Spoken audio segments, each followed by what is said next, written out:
It wasn't just a stage. It felt like a test. Ivanka Trump stepped forward with confidence while Barack Obama responded with calm composure. What he said next became more than an answer. It became a clear moment. Inside the Washington conference hall, bright lights made the stage glow. Cameras covered the back rows. Every seat was filled.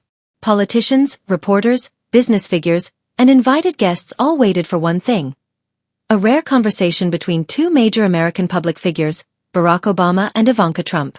The event was promoted as a steady, future-focused discussion. Banners around the hall read, "Building the Future, Leadership and Unity in Modern America." Yet no one knew what was about to unfold. The atmosphere felt unusual. Polite smiles, light laughter, and that quiet anticipation before something unexpected. Curiosity hung in the room. Obama and Ivanka had never appeared together on the same stage. That alone had the entire country watching. When the host raised the microphone, the crowd leaned forward. "Tonight," he began, "we discuss what leadership means in a time of division and transition." The applause was reserved, almost cautious. People were holding their reactions for what was still ahead. The host motioned to the side of the stage. Ivanka Trump walked out first, composed, confident, steady under the lights. Her smile looked intentional, practiced. She waved briefly, took her seat, and crossed her legs neatly. Moments later, Barack Obama entered. His walk was relaxed, unhurried. The applause grew, not loud, but respectful. He gave his familiar half-smile, the kind that showed he was used to moments like these. They met at center stage and shook hands. Cameras flashed. The handshake lasted just long enough to feel symbolic. For a moment, everything felt calm. They shared polite smiles, exchanged quiet words, then sat on opposite sides of the stage. The moderator began with simple questions about leadership, public pressure, and motivating people today. Obama talked about empathy and patience. Ivanka focused on innovation and courage. The audience listened, nodding. It was professional, courteous, predictable. But as the conversation deepened, the tone shifted. Obama, in his thoughtful and steady way, spoke about truth. How nations depend on it, how trust requires it, and how one of America's central challenges today is recognizing what is real. The audience offered soft applause. Ivanka's expression remained unchanged. She listened, still and controlled. Then she leaned slightly forward, her microphone catching every sound. When she spoke, her tone was sharp but even. "Mr. Obama," she said, "how can you speak about truth when questions remain about where you were born?" The hall froze. No one expected it. It wasn't about leadership or unity, it was personal, and the impact was immediate, like cold air cutting through a warm room. Obama paused for a moment. Not frightened, just surprised. His face didn't change, but the room did.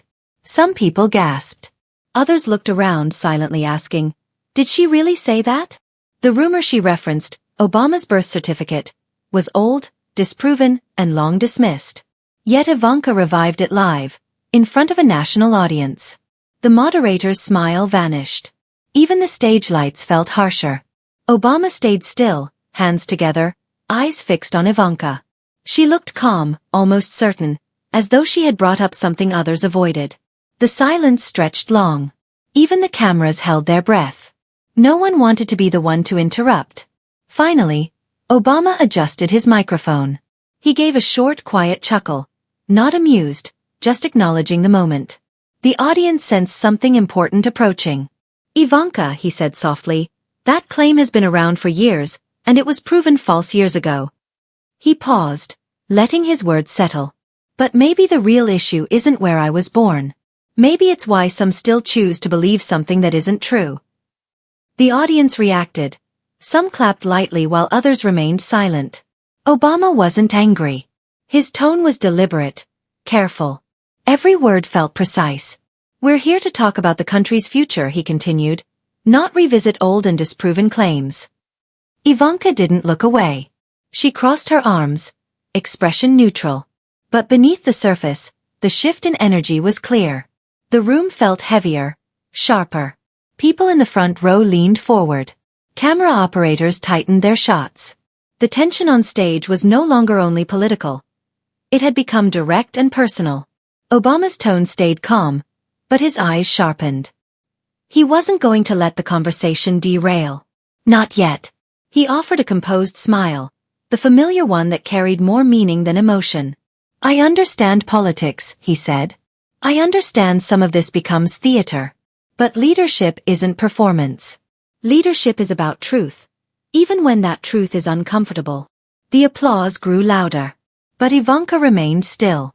Her earlier comment had not unsettled Obama. It had given him the moment. The host, visibly uneasy, tried to continue to the next topic, but the room had shifted. No one cared about the next question. They wanted to see what would follow, how Obama would continue and whether Ivanka would push again. It was clear this was no longer a simple talk about leadership. It was becoming a direct clash of viewpoints, confidence, and truth. Two influential figures, one stage, a national audience watching. The hall felt heavier now. Tension was unmistakable. Cameras adjusted with precision. No one moved. Ivanka sat straight, posture exact, expression controlled. Obama leaned back slightly, the quiet half-smile still there, though his eyes were focused and alert. The moment was tense and delicate. A single wrong phrase could escalate everything. Obama looked directly at Ivanka. He didn't rush or interrupt. He let the silence settle. You know, he began softly, I've answered many questions over the years, but I didn't expect that one tonight. A few uneasy laughs spread through the room. Obama continued. It's interesting. We came to discuss America's future, yet somehow we're returning to old claims answered long ago. His tone stayed calm, almost too calm, but every word carried weight. Ivanka's smile returned, small and measured. She leaned toward her microphone. Mr. President, I didn't mean to offend, she said. But leadership requires transparency. People deserve to understand who their leaders are. The audience murmured. It was a calculated response. Obama nodded slightly, still watching her. You're right, he replied. Transparency matters. That's why I made sure the entire nation saw my birth certificate years ago. But even after the facts were public, the rumors continued. He paused. The room stayed silent. Because sometimes it's easier to believe a lie that fits your view than a truth that challenges it. The line hit sharply. The audience reacted with gasps and applause. Ivanka didn't clap. Her jaw tightened slightly. When the noise faded, she spoke again.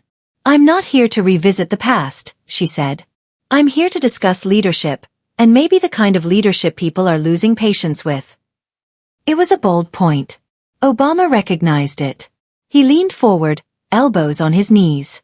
Leadership, yes, he said with a faint smile. People are tired. Tired of drama, tired of finger-pointing, tired of those who confuse attention with impact. The crowd murmured in agreement. Ivanka blinked, momentarily caught off guard. Obama continued. When your father questioned my birthplace, I understood the motive. It wasn't about truth. It was about headlines, and it worked for a while. He glanced away briefly, then back at her. His voice softened. But Ivanka, this isn't about your father. This is about you. You asked a personal question, so I'll give a personal answer. I didn't reach this stage because of rumors. I reached it because truth holds firm. Applause rose again. Longer, louder. Ivanka's smile stiffened. The confidence remained, but the ease was gone. The tension was clear to everyone.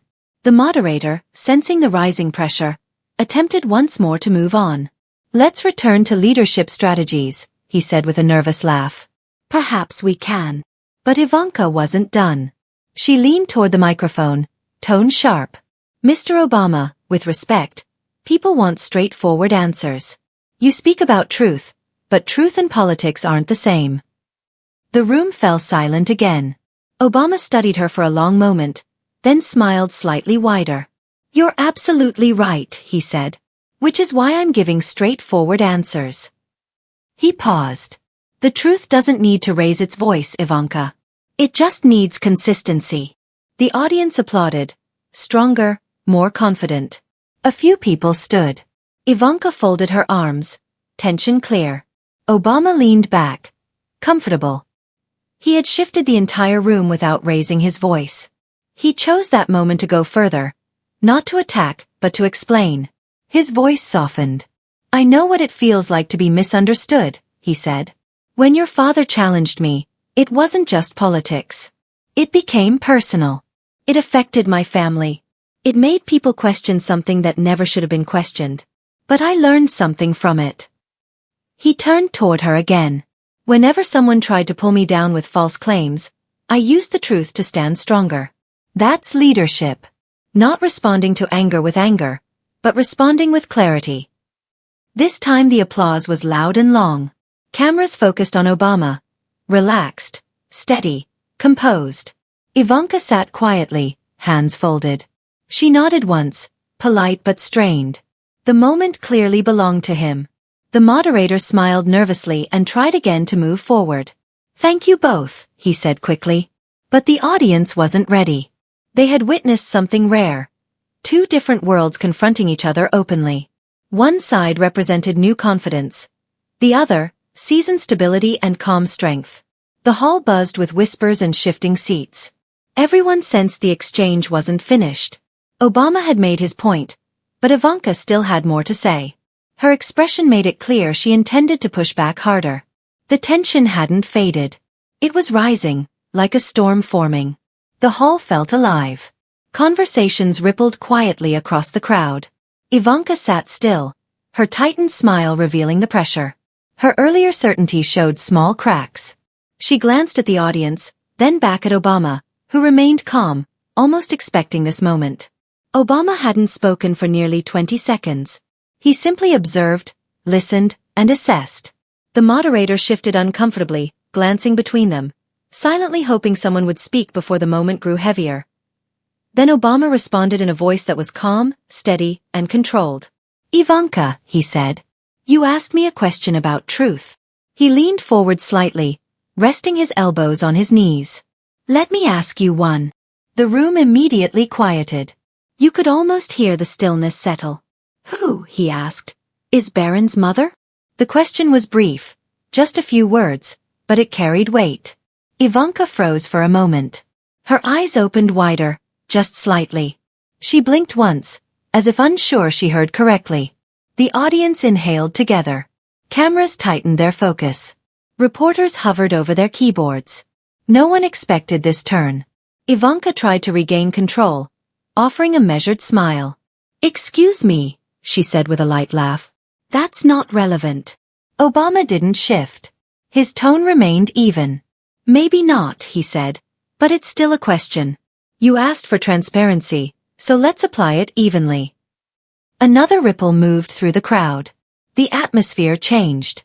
For the first time that night, Ivanka looked unsettled. She leaned toward her microphone, her voice lifting slightly. Mr. Obama, that's absurd. Everyone knows. He replied smoothly. Then there's no reason to be bothered. A quiet wave of uneasy laughter spread through the audience. Obama settled back in his seat, hands together. If we're going to raise questions about identity, he added, then both sides should be ready to answer them. Ivanka's jaw tightened. She wasn't used to being the one defending herself, especially not with a live audience of thousands. I think this conversation has gone off track, she said, trying to steady her tone. Obama tilted his head slightly, almost sympathetic. You're right, he said. Maybe we should bring it back. He paused, meeting her eyes. But before we do, let me make something clear. He turned to the audience. When people feel free to question anyone's family, background, or truth simply because they disagree with them, that isn't leadership. It's weakness trying to appear strong. His words were firm but not harsh. The audience applauded, with energy and certainty. Some stood, others cheered, many whispered in surprise. Obama lifted a hand gently, signaling them to settle. Ivanka, he continued, I've dealt with this before. I've seen rumors spread and become tools. But leadership isn't about trading rumors, it's about rising above them. His voice softened slightly, like someone offering guidance. You said people want direct answers. They do, and they also want respect. You can't claim one without providing the other. Ivanka kept her expression steady, but her breath tightened just enough for cameras to catch. The moderator stared down at his notes, pretending to prepare the next topic, though he clearly couldn't look away. Everyone waited for Ivanka's response. She opened her mouth, but Obama continued before she could begin. Leaning in, his voice grew lower and deliberate. "You came here to challenge me," he said. "That's fine. But if we're going to do that, we need to build the discussion on facts." The crowd reacted immediately. Cameras flashed. Reporters typed rapidly. Ivanka tried a polite smile, though it didn't reach her eyes. She tapped her microphone lightly, buying a moment. "With respect, Mr. Obama," she said, "that comment wasn't necessary." Obama shook his head slowly. "No," he said calmly. "What's unnecessary is using someone's identity to win a debate." The message landed clearly. Another round of applause rose. Strong, long, almost overwhelming. Obama waited quietly, not speaking over it, not rushing the moment. When the sound finally faded, he looked at Ivanka again and spoke with a soft, almost gentle tone. "Maybe next time, before questioning someone else's story, we should be ready for our own to be questioned as well."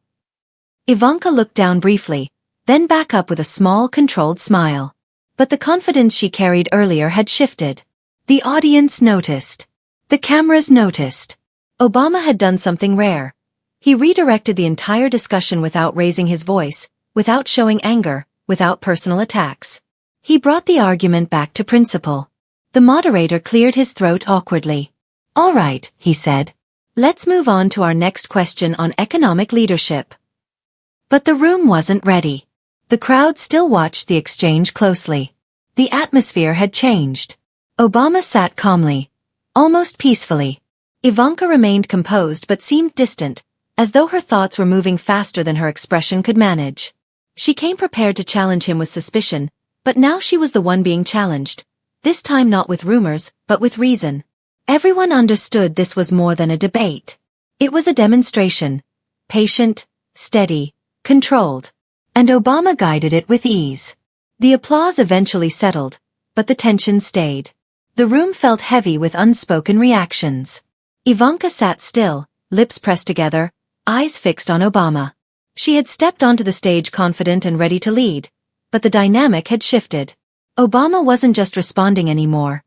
He was shaping the moment. He looked relaxed, almost familiar with the pattern. He straightened slightly, a small smile appearing. "You know," he began, "I've always believed that the louder someone speaks, the less substance there usually is." The audience laughed lightly, though the tension didn't fade. If anything, it made people listen more closely. "Leadership," he continued, "isn't about winning arguments. It's about improving conversations." He paused, letting the idea sink in.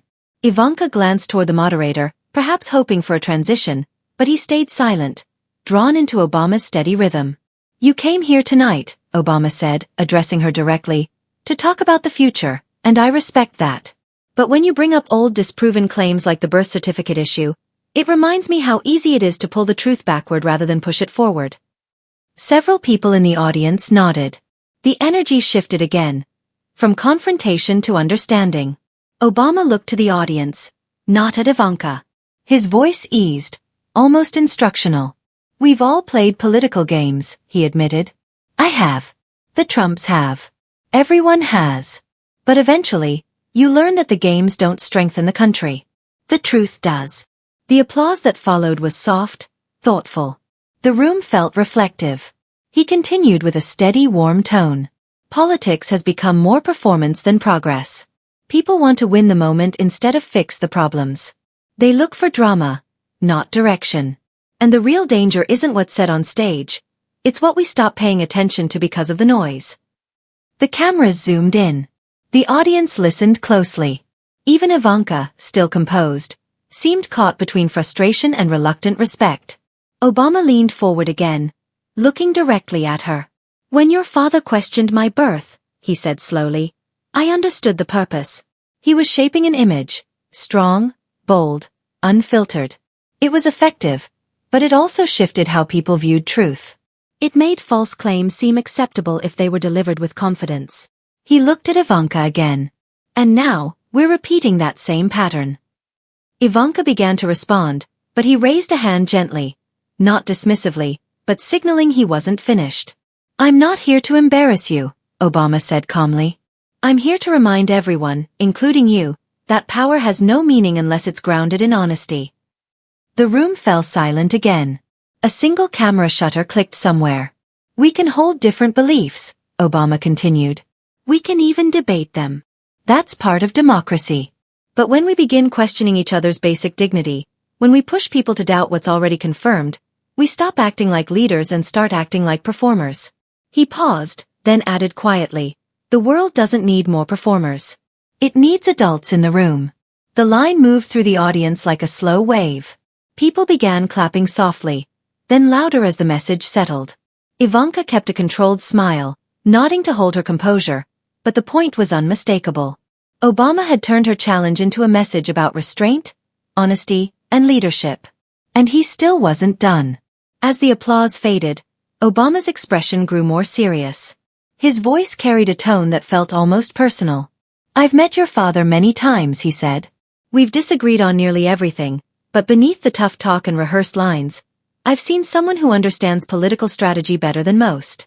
The difference is that I chose not to let the strategy define me." He turned toward Ivanka again, steady but not harsh. "You're capable, you're strong, and you have a platform. But the real question is how you intend to use it.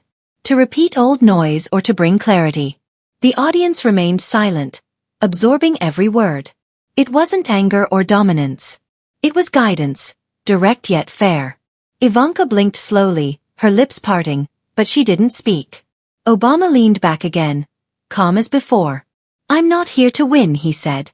"I'm here to remind everyone that leadership isn't about being right all the time. It's about being real." The applause that followed was overwhelming. People rose, not cheering like fans, but acknowledging the message. Even the moderator, caught in the reaction, smiled. "Mr. President," he said with a light laugh, "I think you may have just defined leadership tonight." Obama chuckled and nodded. "Maybe," he replied. "Or maybe we simply remembered what it used to mean." As the crowd continued clapping, Ivanka gave a faint smile. But this time it looked different. Less polished, almost thoughtful. She lowered her eyes and tapped her notes lightly, as if searching for a response that matched the moment, but none came. Obama had taken a public challenge and shaped it into a lesson that relied not on volume, but on clarity and truth. And in that hall with thousands watching, even those who disagreed had to recognize one thing. He had shown a masterclass in steadiness under pressure. The stage lights softened as the moderator tried to move the event forward. But everyone knew the evening had already reached its defining point. Obama had done what true leaders do. He reminded people not of his authority, but of their responsibility to think clearly, question honestly, and pursue truth with calm purpose. That message lingered long after the applause ended. The lighting felt softer now. The intensity that filled the room earlier had shifted into quiet reflection. The moderator shuffled his papers, pretending to change the topic, but the audience understood the night had already changed direction. Obama had transformed a tense moment into something meaningful. All eyes stayed on him, waiting for whatever he would add. Ivanka sat quietly now, her usual confident posture replaced by a reflective stillness. She looked from her notes to the crowd, then back to Obama, still processing his words. Then, without hesitation, Obama spoke again. His voice was gentle, not sharp like a debater's, but steady, like a teacher offering a final explanation. "You know," he began softly, "when I first stepped on stage tonight, I thought we'd spend our time discussing the future. Education, the economy, the issues people worry about every day." He glanced across the audience, meeting different faces. But somehow we ended up drifting back into the past, debating facts settled long ago, talking more about division than what might unite us. A quiet murmur moved through the hall. Some nodded. Others waited. "And that's the real challenge in politics today," he continued. "We've created a culture where every disagreement becomes a fight, where truth isn't valued, it's debated endlessly." He paused, then looked at Ivanka. "I don't blame you," he said gently. "You grew up in the middle of that world. You learned from someone who mastered the art of attention. But attention isn't the same as respect." Ivanka's eyes shifted slightly, though she stayed silent. Obama continued in the same calm tone. "Your father has made public remarks about you that made many people uncomfortable. Some called them jokes. Others called them unusual. Whatever they weren't respect. When leaders mix personal ties with authority and principles, people begin to lose trust in all of them. The room became quiet again. No one moved. That's why I'm saying this, he continued. Not to criticize, but to remind. The country deserves more than personal remarks and ego disputes. It deserves clarity. It deserves humility. It deserves honesty. A few people clapped softly, unsure if it fit the moment, but the sincerity in his voice spread, and soon the applause grew. Obama offered a small smile but didn't take in the praise. He raised his hand slightly to settle the room. We've all said and done things that make us reflect, he said. But that's the strength of democracy. It gives us room to learn, to admit mistakes, and to listen again. He turned to the audience directly, his voice settling into the thoughtful tone many remembered from his presidency. I know these are difficult times. I know trust feels scarce. But whenever we let falsehood overpower truth, we give up part of our strength. He scanned the room. Some people looked encouraged. Others simply absorbed his words. Truth isn't meant to make you comfortable, he said. It's meant to make you think. It's meant to keep you honest, even when it's difficult. A pause followed, quiet but firm. So if there's one message I want everyone here, and everyone watching to remember, he said, it's this. A leader isn't measured by how loudly they speak, but by how much truth they can accept. The line struck deeply. The applause wasn't wild, but steady and meaningful. People stood slowly, clapping with thoughtful respect. Ivanka looked down, then up again. Not upset, simply reflective. Whatever she expected tonight, this wasn't the ending she imagined. Obama looked at her with a gentle expression. Not proud, not dismissive, just composed. Ivanka, he said, you have influence. People listen when you speak. Use it responsibly. Every word creates something. Either connection or division. That choice is ours. She nodded once. No words. Just acknowledgement. Obama faced the audience again. I'll leave you with this, he said calmly. In politics and in life, truth doesn't need protection. It needs practice. That's the legacy worth building. The crowd responded again. Not excited, but appreciative. The moment no longer felt like a debate. It felt like clarity. For a brief time, the room shared something genuine. Obama straightened his jacket and nodded to the moderator. He shook Ivanka's hand. She returned the gesture, her expression softer, less guarded, almost grateful. As Obama stepped off the stage, the lights caught a part of his profile. Steady, calm, unaffected. The cameras followed him until he disappeared behind the curtain. For a moment, nothing outside that room mattered. People sat quietly, replaying what they had witnessed. One person's composure had steadied an entire exchange. One question, who is Barron's mother? Had shifted the tone. But the question itself didn't define the night. It was his conclusion that did. He didn't belittle anyone. He didn't raise his voice. He clarified. As the event wrapped up, the audience left with a renewed sense of what leadership should mean. Not sharp comebacks. Not viral moments. Truth. Steady, sincere, and patient. The kind that doesn't demand attention. The kind that stands on its own. And as the lights dimmed and the last applause faded, one thing became clear. Obama didn't just win the room.